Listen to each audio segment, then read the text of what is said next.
अर्चनी बंदनी संत समाज, सत्संग सरोवर में निमज्जन करने वाले सम्मानीय भक्त सज्जनों एवं श्रद्धा मूर्ति देवियों तथा प्यारे बच्चों, अभी कई संत विद्वानों से हम लोग भजन और उनके विचार सुने। हर एक विचारक का एक ही उद्देश्य होता है कि जो आदमी संसार में भटक रहा है उसका भटकाव बंद हो और वह सुख शांति से जीवन जिए।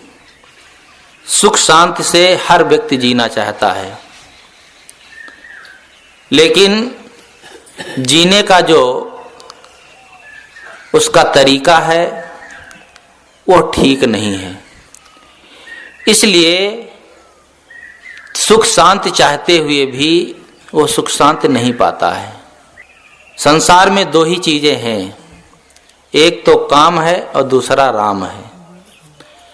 काम का मतलब कामनाएं, चाहनाएं, इच्छाएं। या तो हमें संसार मिलेगा या तो फिर आत्म शांति मिलेगी। एक ही चीज मिल सकते हैं। जैसे एक म्यान में दो तलवारें नहीं रह सकती, उसी प्रकार से किसी के भी जीवन में दो चीजें नहीं रहेंगी। कोई आदमी अपने पात्र में कूड़ा कचड़ा भर करके लाए और उसमें वो खीर भरना चाहे तो वो खीर भी खराब जाएगी और कूड़ा कचड़ा भरा होगा तो उसमें खीर समाएगी भी नहीं। यदि कुछ खाली हुआ और उसमें डाल दी गई तो वह खीर बेकार जाएगी। इसलिए यदि हमारे मन में सांसारिकता भरी है तो उसमें राम नहीं जा सकता है। जहां काम तहाँ राम नहीं, जहां राम नहीं काम। तुलसी दोनों होत नहीं, रवि रजनी एक ठाम। जैसे प्रकाश भी हो और अंधेला भी हो, एक साथ नहीं रहता है। जहां प्रकाश होगा अंधेला अपने आप चला जाता है। दरअसल प्रकाश का ही अस्तित्व होता है, अंधेरे का अस्तित्व नहीं होता है। दुनिया में आज तक किसी की मुलाकात अंधेरे से नहीं हुई है। पौराणिक कथा है, एक बार अंधेला भगवान के पास पहुंच गया और कहा, भगवान ये सूरज हमें बहुत परेशान करता है, इसको समझा दो। मैं जहां भी रहता हूं ये घुस जाता है, मुझे भगा देता है, मुझे कहीं रुकने ही नहीं देता है, हर समय यह मेरे पीछे ही पड़ा रहता है। तो भगवान ने सूरज से कहा, क्यों भाई अंधेरे को क्यों परेशान करते हो? अरे उसको भी जीने खाने दो, संसार में रहने दो। सूरज ने कहा, आज तक मैंने अंधेरा देखा ही नहीं। ये कहता है कि मुझे परेशान करते हो, मैंने आज तक तो अंधेरे को देखा ही नहीं, तो मैं उसको परेशान क्या करूंगा? कहने का मतलब है जहां प्रकाश होगा वहां अंधकार होगा ही नहीं। जहां ज्ञान होगा वहां अज्ञान नहीं ठहर सकता है। इसी प्रकार से जब मन में सांसारिकता का अभाव हो जाता है तब राम उसमें स्थिर होता है। आदमी आत्मा राम में रमना नहीं चाहता है। कबीर साहब ने राम कई बार कहा, मैंने एक दिन कहा था 170 बार उन्होंने अपने मूल ग्रंथ बीजक में राम का नाम लिया। और वे हर समय इंगित करते हैं कि उस आत्मराम में विश्राम करो जहां पर जाकर के फिर कोई दुख नहीं रहता है। एक बार कबीर साहब कहीं भीड़ में पहुंच गए थे। अक्सर उनकी वाणी लोगों के बीच में कही गई है। कहाँ है कबीर, लिखा है कबीर नहीं, गोस्वामी जी ने तो लिख करके अपनी चीज कही है। लिख कागज कोरे उन्होंने कहा है। तो लिख करके जो लोगों को बताया जाता है वो एकांत में बैठकर लिखा जाता है, लेकिन जो कहा जाता है वो भीड़ में। और कहने में वो बात कही जाती है जो सामने वाला सुनना चाहे। अब बच्चे ही बच्चे जहां बैठे हों वहां आत्मज्ञान की बात तो नहीं समझ सकते। जहां दोनों प्रकार के लोग होते हैं, समझदार भी होते हैं, बच्चे भी होते हैं, तो पात्र को देख करके श्रोता के की शक्ति के अनुसार उसे ज्ञान की बात बताई जाती है। तो वे कहीं भीड़ में पहुंच गए तो उन्होंने सोचा कि इन लोगों को कुछ बताया जाए। उन्होंने कहा, कोई राम रसिक रस पियोगे और पियोगे युग जियोगे। कहा, यहां पर कोई राम का रसिक है और वो राम रस कोई पिएगा, लेकिन एक बात इसमें है, यदि कोई पी लेगा तो युगान युग तक जीता रहेगा, फिर उसका कभी मरण नहीं होगा, वो अमृत को प्राप्त हो जाएगा। तो लोगों ने कहा, भाई वो कौन सा राम रस है आप पिलाना चाहते हैं? तो उन्होंने उसकी व्याख्या की, कोई राम रसिक रस पियोगे पियोगे युग जियोगे, फल लंकृत बीज नहीं बकला, सुख पंछी तहाँ रस खाई। कहा, वो राम रस जानते कैसा है? वो बहुत शोभायमान है, अलंकृत है। ऐसा वो अलंकृत है, ऐसा शोभायमान है कि वो देखते ही बनता है, और वो फल ऐसा है जिसमें न छिलका है न तो बीज है। कोई भी फल होता है उसमें बीज तो होता है, किसी में बीज ना भी हो तो छिलका तो होगा। तो बिना छिलके और बीज का कौन सा फल है? वो कहते हैं वो राम रस का फल है। फल लंकृत बीज नहीं बकला, सुख पंछी तहाँ खाई। और उसको खाता कौन है? सुग्गा, जिसके चोंच होती है, वो डुबो करके उस फल के रस को पी लेता है। सामान्य लोग नहीं पी पाते हैं। पहली बात हम शुरुआत करें। पहली बात उन्होंने जो कहा कि कोई राम रसिक रस पियोगे, राम के रस को कौन पिएगा? जो उसका रसिक होगा। आदमी जिसका रसिक होता है उसी रस को पीता है। दुनिया में बहुत से रस हैं। शराब का रस रसिक है जो, तो शराब का रस पीता है, कोई अंगूर का रस पीता है, और कोई अपने कोका कोला पीता है। घर में अंगूर रखा होगा, उसको नहीं पसंद आएगा तो बच्चों को चाहिए कोका कोला। पता नहीं क्या क्या उसमें मिलाए रहते हैं, मैं तो बहुत नहीं जानता हूँ। कहते हैं ऐसे ऐसे उसमें रासायनिक तत्व मिलाए रहते हैं जो सब नुकसान कारक होते हैं। दरअसल आदमी के मन को जो भा जाए वही अच्छा लगता है। कितने माता पिता कहते हैं बच्चों को, कहते हैं दूध पी लो, तो कहते नहीं नहीं दूध नहीं पिएंगे, दूध पीने नहीं चाहते हैं। और कोका कोला पेप्सी और ये सब रहता है, वो सब बच्चे शौक से पीते खाते हैं। तो जिनको जो अच्छा लगता है वही तो खाएं पिएंगे। तो संसार में सब प्रकार के लोग होते हैं, अपने विचारों के अनुसार वे ग्रहण करते हैं। तो कोई राम का रसिक है, आत्म शांति का रसिक है, तो सत्संग में जाएगा, ज्ञान की चर्चा सुनेगा, संतों के निकट जाएगा। और जिसको शराब पीना है तो शराब की दुकान पर पहुंच जाता है। अपने अपने ढंग से सब लोग ढूंढ लेते हैं वो स्थान। एक आदमी सत्संग में बैठता था, और बैठता था, कोई जरूरी नहीं है कि सबके संस्कार अशुद्ध ही हो, कुछ शुद्ध संस्कार भी होते हैं।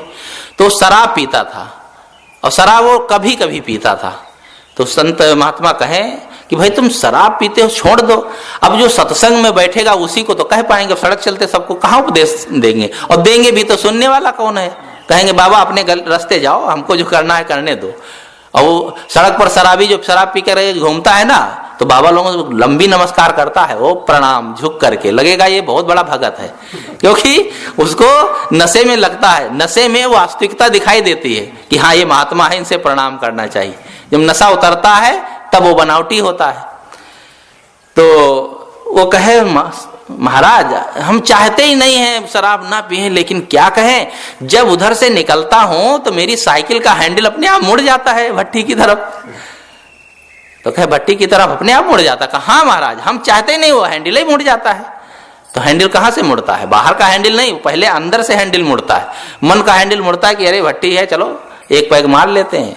तो आदमी का जिधर मन होता है उधर अपने आप चला जाता है, और इसकी दुर्गत भी सहते हैं, धन खोते हैं, दुर्गत सहते हैं, लेकिन उससे कहाँ अलग हो पाते हैं। एक आदमी शहर में शराब पी करके निकला भट्टी से, सामने ही टैक्सी खड़ी थी। वो टैक्सी वाले कहा कि अमुक जगह जल्दी ले चलो, और जहां उसने बताया वो जगह वही थी। टैक्सी वाले ने झट से दरवाजा खोला, कहा बैठो चलते हैं, और बैठ गया। और उधर से घूम करके आया, दूसरा दरवाजा खोला, कहा उतरो, आ गया। कहा यार इतने तेज ना चलाया करो गाड़ी। और वो चलाया ही कहाँ है, वो तो इस दरवाजे बैठा है, वो दरवाजे खोल दिया। उसको तो पता ही नहीं कि ये गाड़ी चली है कि नहीं चली है। तो आदमी के अंदर जब सांसारिक नशा सवार हो जाता है, फिर वह उतरता नहीं है और वह विनाश कर देता है। राम का नशा जो होता है, राम रस का नशा होता है, वह आत्म कल्याण करता है। किसी ने कहा है शाम पी सुबह को उतर जाएगी, राम रस की प्याली को पी ले तू, तेरी सारी जिंदगी सुधर जाएगी।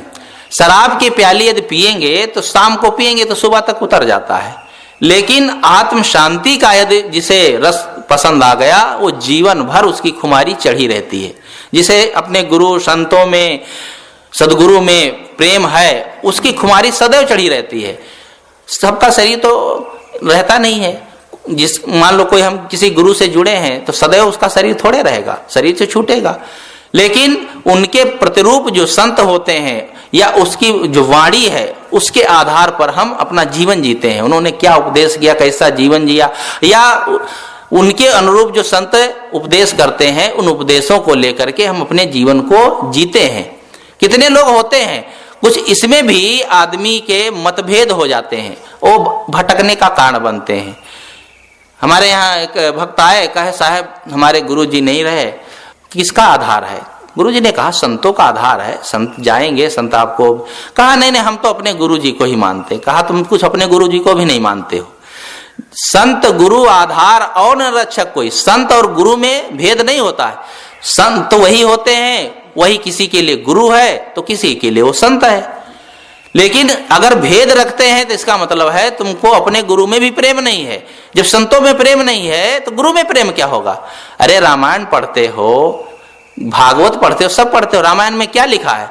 श्री राम के गुरु वशिष्ठ थे, विश्वामित्र भी उनके गुरु थे, लेकिन वे जिस आश्रम पर जाते थे, जो संत मिलते थे, मुनि मिलते थे, उनको सिर नवाते थे, उनसे ज्ञान सीखते थे। अगस्त के पास, अत्रि मुनि के पास, पता नहीं कितने संत मिले उनको, भरद्वाज ऋषि मिले, सबसे उन्होंने ज्ञान लिया, उनसे विनम्रता सीखी। और उनका प्रताप कैसा था आप लोग जानते हैं। उनके अंदर इतने बड़े गुण थे कि एक सामान्य साधक में भी नहीं हो सकते हैं। सांसारिकता से बहुत ऊंचे जिसके विचार उठ जाते हैं वह यह काम कर सकता है। रामायण की कथा तो आप लोग सब जानते हैं। अपने हक को आदमी छोड़ नहीं सकता है। जो उसका हक है कहाँ छोड़ता है? संसार में तो यही देखा जाता है। उन्होंने अपने हक को भी दे दिया, दूसरे के हक को न मारे तो चलो, सामान्य लोग नहीं करते हैं, सज्जन लोग, लेकिन अपने हक को तो नहीं छोड़ता। कोई अपने खेत को नहीं छोड़ देता है, अपने राज्य को कौन छोड़ देता है? अरे ऐसे ऐसे लोग होते हैं कि पिता को मारकर गद्दी पर बैठ जाते हैं, हम राजा बनेंगे, ऐसे हुए हैं, आप लोग सब जानते हैं इतिहास में। लेकिन एक ऐसा पुरुष की जिसको राजगद्दी दी गई, शाम को बताया गया कि आपको राजगद्दी मिलेगी और सुबह बताया गया वनवास होगा, वो खुशी खुशी चल देता है कि पिता की माता की आज्ञा है।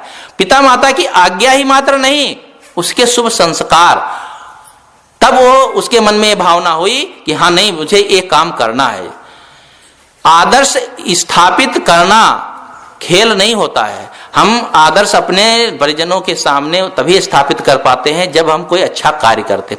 तो उन्होंने जो आदर्श स्थापित किया वो समाज पर कैसा प्रभाव डाला, लेकिन उस आदर्श को हम नहीं देखते हैं। ऐसे पुरुष थे जो दूसरों के आगे अपना झुक जाते थे, अपने भाइयों को जिता देते थे, अपना हार जाते थे कि भाई लोग खुश हो जाएंगे तो उनके आनंद में हम आनंदित रहेंगे। और उनके जितने गुण थे वो लिखने कहने लगो तो बहुत समय लगेगा। लेकिन इन गुणों को, उनके विचारों को, आदर्शों को यदि हम जीवन में नहीं लेते हैं तो हमारा पढ़ना, गुनना और सुनना सब बेकार ही है। सुनते रहे, गुनते रहे तो क्या मतलब होता है? तो आदमी को जीवन में वो आदर्शों को स्थापित करना चाहिए। तो साहब कहते हैं कोई राम रसिक रस पियोगे, राम रस को पियोगे। संसार में राम रस और काम रस, काम में मतलब कामनाओं का, जो भी मन में आए, शराब का रस है, कहीं भी कुछ जिसके मन में आता है बस उसी में उलझ जाता है। कितने लोग होते हैं उनको लोभ नहीं होता है तो मोह बहुत होता है। आदमी के अंदर एक न एक आसक्ति बनी रहती और उस आसक्ति को छोड़ नहीं पाता है, दुर्गत सहता है। अब देखो, अब यहाँ से आवाज जो जा रही होगी, जिसके कान में सुन रही होगी, तो कहेंगे बाबा लोग अपना बोलते हैं, उनका तो क्या है, बीड़ी ना पियो, शराब ना पियो, और ये चोरी ना करो, ये सब ना करो, ये इतना ही उनका कथा है और उनके कोई कथा नहीं है। इसीलिए कितने लोग कहते हैं हम क्या सुनेंगे, जा करके सुनाएंगे तो ये महात्मा लोग बस वही कथा सुनाएंगे, ये ना खाओ, वो ना खाओ, अंडा ना खाओ, शराब ना पियो, छल कपट ना करो। और ये हम सब जानते हैं, सब जानते हैं, लेकिन वही काम करते हैं। आदमी जानता सब है, लेकिन उसके जीवन में परिवर्तन कुछ नहीं आता है, दुर्गत भी सहता है। एक शराबी शराब पी करके निकला भट्टी से। शराबी जब शराब पिएगा तो उसके ऊपर जो नशा चढ़ता है तो उसे दिखाई नहीं देता, समझ में नहीं आता है कि मैं क्या कर रहा हूं, मेरे पैर कहां पड़ रहे हैं, और गिरता पड़ता हुआ चलता ही है। निकला तो इक्का तांगा का स्टैंड था, वहीं होकर निकला। पास में ही एक खुंचा लगाए बैठा था, पकौड़ा कौड़ा बेच रहा था। तो उसने पकौड़े वाले से कहा 5 रुपए का पकौड़ा दो, तो उसने 2 आना में दे दिया। पैसा पैसा जानते नहीं हो मैं कितने बड़ा दादा हूं यहाँ का। अब वो समझ गए तो शराबी है, इससे झगड़ा करोगे तो खुंचा उलट देगा, तो हजारों का नुकसान हो जाएगा, इसे जाने दो, 5 रुपए की छुट्टी लो। कहा जाओ भैया जाओ, हो गया, चल दिया। अब बस झूमता झामता जा रहा था, बस वहीं पर गिर गया। 2 आना अलग चला गया, पकौड़ा अलग, और पड़ा। थोड़ी देर में नशा जब उतरा हल्का सा, तो उसने सोचा अरे पकौड़ा लाया था वो कहाँ, तो आंख मूंदे मूंदे इसे बटोरा, तो वहां पर पकौड़ा तो दूर चले गए थे, वही घोड़े की जो लीद थी वही पड़ी थी, वही उठा करके दोने में रख लिया। कहा अब यही खा लेते हैं फिर चलते हैं। अब जब वो लीद को मुंह में डाला तो लीद में कौन सा नमक मिर्चा रहता है। कहा ये दुकानदारों को जरा भी अकल नहीं है, कुछ भी पकौड़ा बनाना नहीं आता है, ना इसमें नमक ना मिर्चा ना धनिया, लगता घोड़े की लीद बना करके रख दिए। घोड़े की लीद बना के थोड़े रखे थे, वो तो लीद खा ही रहा था। ये दुर्गत, ये कहानियां नहीं है, ये दुर्गत सब सहते हैं, दुख सहते हैं, लेकिन उसका त्याग नहीं कर पाते हैं। शराबी जुआड़ी जो होते हैं उनके घर की दशा देखो कितनी दुर्गतमय होती है, लेकिन उसका त्याग नहीं कर पाते हैं। तो यहां मैं ये कह रहा था कि सांसारिकता के भोगों का जब तक त्याग नहीं किया जाएगा तब तक आत्मरस नहीं मिलेगा। तो साहब कहते हैं कोई राम रसिक रस पियोगे, राम के रस को पियो, और वो जो पिएगा यानी आत्म शांति का जो रस पिएगा वो सदैव जीवित रहेगा, वो मरता नहीं है। दरअसल आत्मा कभी मरती नहीं है, आत्मा अजर अमर अविनाशी है, ये तो कभी मरती नहीं। केवल हमारे मन में जो मोह है, आसक्ति है, वही दुख देती है कि हम मर जाएंगे। अरे मर क्या जाएंगे, शरीर छूटेगा, शरीर तो पड़ा रहता है। जब तारा रोती है और राम उसके पास जाते हैं तो वो विलाप करती है, तो राम कहते हैं प्रकट तन तो आगे सोवा और जीव नित्य तुम कहीं लग रोवा। भाई तुम किससे मोह करते हो, किसके लिए रो रही हो? अगर शरीर के लिए रो रही हो, शरीर तुम्हारा पति है, बाली था, तो शरीर तो सामने पड़ा है। और जीव यदि तुम्हारा पति था तो जीव तो नित्य है, अविनाशी हो, तो मरा नहीं। तो जीव मरा नहीं और शरीर तुम्हारे आगे पड़ा है, तो किसके लिए रोती हो? आदमी को समझदारी हो तब तो उसमें ठहर सकता है। तो ये जीव तो अविनाशी है, ये मरता नहीं, शरीर छूटता है। और शरीर छूटता क्या है? शरीर का एक आवरण है। ये जीव अनादिकाल से पता नहीं कितने शरीर धारण कर चुका है, कितने का संग हो चुका है, लेकिन जहां जहां जाता है बस मोह ममता बना लेता है, आसक्ति बना लेता है। बस उसका जब त्याग होता है, छूटता है, तो उसके लिए दुख उठाता है। इसलिए इस संसार में आकर के आसक्ति नहीं बनाना। हाँ, लोगों के साथ व्यवहार करें, उनके साथ प्रेम सा व्यवहार करें, अपना पार्ट अदा करें। जैसे रंगमंच पर पार्ट अदा करते नहीं है, हनुमान बन गए, राम बन गए, उसके बाद सब उतार के फिर जैसे के तैसे, वैसे ये संसार रंगमंच में हम आए हैं, अपना अपना पार्ट अदा करें। माँ है तो माँ का पार्ट, पिता है, पुत्र है, जो जिस रूप में है उसका हम कर्तव्य का पालन कर दें। लेकिन यदि हम ये चाहेंगे कि इनसे हमें कोई सुख मिले, तो सुख की चाहना ये हमारे दुख का कारण बनेगी। दरअसल हमारे मन में सुख की भावना होती है कि बच्चों से सुख मिलेगा, पत्नी से सुख मिलेगा, पत्नी से थोड़े दिन में कहा कोई हो जाती है तो कहते अरे इससे नहीं, जब पोता होगा तब देखो पोता सेवा करेगा, और वो भी नहीं बात मानता है। जब लोगों से, प्राणियों से सुख नहीं मिलता है तो आदमी सोचता है अच्छा मकान बना ले तो आनंद आएगा, गाड़ी हो जाए।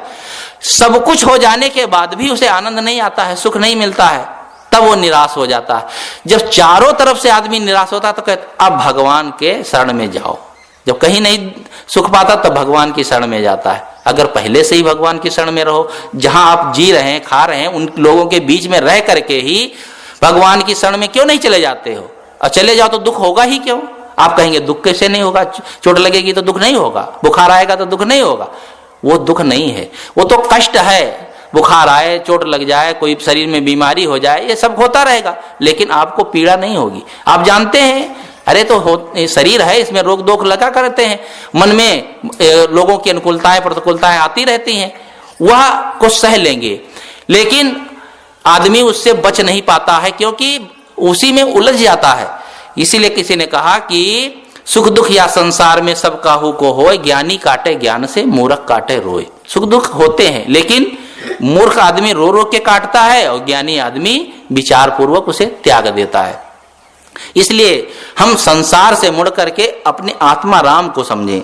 आगे साहब कहते हैं, फल अलंकृत बीज नहीं बकला। वो फल कैसा है? बहुत शोभायमान फल है, अलंकृत फल है, उसमें बीज और बकला नहीं है। बीज क्या होता है? बीज होती वासना, और बकला छिलका, छिलका आवरण। आवरण है ये संसार का आवरण, हमारे ऊपर मोह आसक्ति का आवरण छाया हुआ है, और वासना का अंदर से बीज है। अंदर से बीज जमने को तैयार है, और ऊपर से संसार का आवरण है, मोह ममता का आवरण है। और ये मोह ममता का आवरण हमें जन्म जन्मांतरों से भटका रहा है। फिर जन्म लेते हैं, फिर मरते हैं, बस यही जीवन भर ये अनादिकाल से चलता आ रहा है। लेकिन आत्म शांति का फल जो है, स्वरूप स्थिति का फल, या कहें परमात्मा में लीन होने का जो फल है, उसमें ये सब नहीं है। न तो वहां वासना बीज है, और न तो कोई संसार का आवरण है। बिल्कुल मुक्त स्वरूप उसको हम कब पा सकते हैं? जब हम सत्संग भक्ति करेंगे तब। नहीं करेंगे तो जीवन भर ये बातें समझ में आएंगी नहीं। मैं इसलिए आज थोड़ी ये चर्चा करता हूं कि अध्यात्म की बातों को भी हमें समझना चाहिए। व्यवहार हमें अच्छा करना चाहिए, व्यवहार में ठीक से जीवन जीना चाहिए, लेकिन अध्यात्म की ऊंचाई पर भी चढ़ने का प्रयास करें, तब ना हम समझ पाएंगे। लेकिन हम वो करेंगे नहीं तो कुछ नहीं समझ पाएंगे। फल अलंकृत बीज नहीं बकला, सुख पंछी तहां रस खाई। और उसका रस कौन पाता है? सुख पंछी। सुख कहते हैं जिसके चोंच हो, यानी जिसके श्रद्धा की चोंच होगी, श्रद्धा हो, प्रेम हो, वही तो ज्ञान सत्संग की बातें सुन पाएगा। जिसमें प्रेम नहीं है, संतों में जिन्हें प्रेम नहीं है, या सत्संग में प्रेम नहीं है, ज्ञान में प्रेम नहीं है, वो कहाँ जाते ही नहीं। पड़ोस में ही बैठे रहेंगे, जुआ खेलेंगे, ताश खेलेंगे, हुक्का पीते रहेंगे बैठे, बीड़ी सिगरेट, लेकिन वो वहां नहीं जा सकते। उनके कान में पड़ेगी बात तो कहेंगे अरे ये तो होता रहता है, दुनिया में सब चलता रहता है, उनको कोई मतलब ही नहीं है। रात रात भर गाते हैं, रामायण का पाठ करते हैं, और सब पाठ हो रहा है माइक से। और माइक से क्यों करते? भाई दूसरे लोग भी सुने, इसीलिए तो, अपने लिए तो करना है तो चुपचाप नहीं कर सकते। लेकिन सुनने वालों को लगता है कि ये तो उनका रिवाज है, अपना करते हैं, करने तो उनके लिए, हमसे क्या लेना देना। और यही कारण है कि उनके श्रद्धा ना होने से उन्हें कोई रस मिलता नहीं है, कोई आत्म शांति उसे नहीं मिलती, उन ज्ञान की बातों से कोई लाभ नहीं ले पाते हैं। आदमी ज्ञान की बात से नहीं, सामान्य बात से भी जीवन बदल देता है। एक बार अमी चंद, जो कि बहुत बड़े विद्वान थे, लेकिन वे शराब पीते थे। बड़ा हो जाना, विद्वान होना, अफसर होना वो अलग बात है, लेकिन शुद्ध संस्कारी होना अलग बात है। शराब पीते थे, इतना अच्छा गाते थे कि उनके गाने की आवाज सुनकर के भीड़ लग जाती थी, बड़ी भीड़ होती थी जहां पर वो गा देते थे। एक बार जब वो जा रहे थे, रास्ते में एक बुढ़िया अपनी लड़की से कह रही थी, अरे बेवकूफ, अंधेला हो गया, तूने अभी दीपक नहीं जलाया। तो उसके मतलब था रात हो रही अभी तक दीपक नहीं जलाया। बस उतनी बात उनके कान में पहुंची, वे तुरंत सजग हो गए। अरे मेरे जीवन का अंधेला हो गया, यानी बुढ़ापा आ गया, मरने के करीब हो गया, अपने जीवन में भी ज्ञान का दीपक नहीं जलाया। उसने तो साधारण अपनी सामान्य व्यवहार की बात कही थी, लेकिन उस बात से अपने जीवन को उन्होंने बदल लिया। और उसी प्रसंग में उनको एक किसी ने कहा था कि अमी चंद तुम थे तो हीरे, लेकिन कचड़े में पड़ गए। ये बातें उनके ऐसे दिमाग को बदली कि वे पूरे जीवन को ही बदल दिए। जितना उनका धन था सब संत सेवा और समाज सेवा में लगा दिए, पूरे जीवन को बदल दिए। तो आदमी कहीं से भी बदल सकता है, जिसमें श्रद्धा होती है वही अपने जीवन को बदल सकता है। तो सुख पंछी तहां रस खाई, उस रस को खाते हैं। फल अलंकृत बीज नहीं बकला, सुख पंछी तहां रस खाई, चुए न बूंद अंग नहीं भीजे, दास भंवर सब संग लाई। उसमें से एक बूंद चूता नहीं है। कौन सा? आत्म शांति का रस चूता नहीं। दास भंवरे, जो सामान्य कर्मकांड में उलझने वाले लोग हैं, वे खोजते रहते हैं, गंगा में नहा लो तो तुम्हारा कल्याण हो जाएगा। अरे गंगा में तो मेढक और कछुए भी रहते हैं, गंगा में नहाने से नहीं, गंगा के समान पवित्र होने से कल्याण होगा। लेकिन हम उतने मान लेते हैं, ये कर्मकांड कर लो, ऐसा कर लो, वैसा कर लो, बस हो जाएगा। बाहर के कर्मकांड मात्र से नहीं होता है। अब कोई डॉक्टर दवाई दे दे, कहते दवाई तो हम तो पा गए, और धरे रहो अपने जेब में, घूमते रहो, हम हमारे पास दवाई है। अरे दवाई तुम्हारी जेब में है ना, वो मुंह में जाएगी, पेट में जाएगी, तब ना वो रोग दूर करेगी। तुम तो ज्ञान की बातें सुनते ही नहीं हो, ज्ञान के मार्ग पर चलते ही नहीं हो। कहते हो हम सब जानते हैं, तो जानना तो खोपड़ी में रहा, हृदय में उतरा ही नहीं, तो वो जीवन में कोई परिवर्तन नहीं होगा। इसलिए जो दास भौरे हैं, केवल कर्म कांड में उलझने वाले हैं, उनका कोई लाभ नहीं होता है, वहीं तक उनकी सीमा रहती है। दुनिया में सब प्रकार के लोग होते हैं, एक प्रकार के लोग नहीं होते हैं। किसी ने कहा आप देवा मनुष्या नाम दिव्य देवा मनीषा नाम बाला नाम काष्ठलोष्ठेश बुधस्य आत्मन देवता। आप देवा मनुष्य, साधारण लोग जो होते हैं वे नदी, गंगा, जमुना आदि नदियों को देवता मानकर उनकी आराधना करते हैं, पूजा करते हैं। लेकिन जो विद्वान होते हैं वे चांद सितारों को देवता मानते हैं, क्योंकि वैदिक काल में चांद सितारे जितनी प्राकृतिक शक्तियां थी उनको देवता माना गया था। और बाला नाम काष्ठ, जो बाल बुद्धि के, सामान्य बुद्धि के हैं, पत्थर की और कागज की मूर्तियां जो है उनको देवता मान के पूजा करते हैं। लेकिन बुधस्य आत्मन देवता, समझदार ज्ञानी जो होते हैं बुधस आत्मन, वो आत्मा को ही देवता भगवान मानते हैं। लेकिन यहां तक पहुंचने के लिए सबकी इतनी समझ नहीं होती, तो अपने अपने ढंग से जीवन में पूजा पाठ करते हैं। लेकिन इसके साथ साथ वहां तक पहुंचने का प्रयास करना चाहिए। कितने लोग कहते हैं अरे तो महाराज ये सीढ़ी है, तो सीढ़ी है, मूर्ति पूजा करते हैं, धीरे धीरे ज्ञानी भी हो जाएंगे। अरे तो सीढ़ी पर जीवन भर बैठे रहोगे कि थोड़ा आगे भी बढ़ोगे? कोई आदमी छत पर चढ़ना हो, बस जाकर के पहली सीढ़ी पर बैठा रहे तो वो कब का छत पर पहुंचेगा? अरे सीढ़ी तो है, लेकिन सीढ़ी को छोड़ करके ऊपर भी तो चढ़ो, ज्ञान विचार की बातें भी सीखो और उससे अपने जीवन के दोषों, पहली बात तो दोष ही नहीं छोड़ पाते हैं और सीढ़ी पर बैठे हैं। किसी से कहो 2-2 घंटा पूजा करेंगे और तमाकू नहीं छोड़ पाते। तमाकू भैया, अरे आदत पड़ गई है। अरे आदत पड़ गई है, जो तुम एक गंदी आदत भी नहीं छोड़ सकते हो जो जीवन के लिए नुकसानदेह है, तो अपने मन के दोषों को कैसे छोड़ पाओगे? मन की वासनाओं को कैसे त्याग पाओगे? संसार में आकर के क्या कर पाओगे? आदमी अपने जीवन को जब तक नहीं बदलेगा तब तक कोई लाभ होने वाला नहीं। तो फल अंकुरित बीज नहीं बकला, सुख पंछी तहां रस खाई, चुए न बुंद अंग नहीं बीजे, दास भंवर सब संग लाई।